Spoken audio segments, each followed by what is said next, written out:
అందరికీ praise the lord. ఈ దినము దేవుడు నాతో మాట్లాడినటువంటి వాగ్దానము యెషయా గ్రంథము 41:10 నీవు నా దాసుడవనియు నేను నిన్ను ఉపేక్షింపక ఏర్పరచుకొంటిననియు నేను నీతో చెప్పియున్నాను. నీకు తోడై ఉన్నాను. భయపడకుము, నేను నీ దేవుడనై ఉన్నాను. దిగులు పడకుము, నేను నిన్ను బలపర్తును. నీకు సహాయము చేయువాడను నేనే. నీతి అను నా దక్షిణ హస్తముతో నిన్ను ఆదుకొందును. హల్లెలూయా. దేవునికి స్తోత్రం. దేవుడు నాతో మాట్లాడి దేవుడు నన్ను బలపరిచి ఉన్నాడు ఈ వాగ్దానము ద్వారా. నిజముగా ఈ లోకములో ఎవరు మాట్లాడినను మనకు ఆదరణ కలగదు.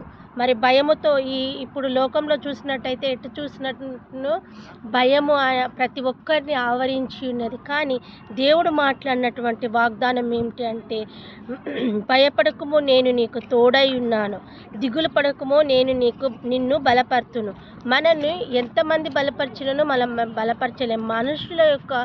మనుషుల సహాయము చేత మనము బలపరచబడలేము, ఆదరణ పొందలేము. కానీ దేవుని యొక్క ఆదరణ, దేవుని యొక్క బలము చేత మనము బలము పొందుకొని ఈ లోకమును జయించే కృపను దేవుడు మనందరికీ అనుగ్రహించునుగాక. ఆమేన్.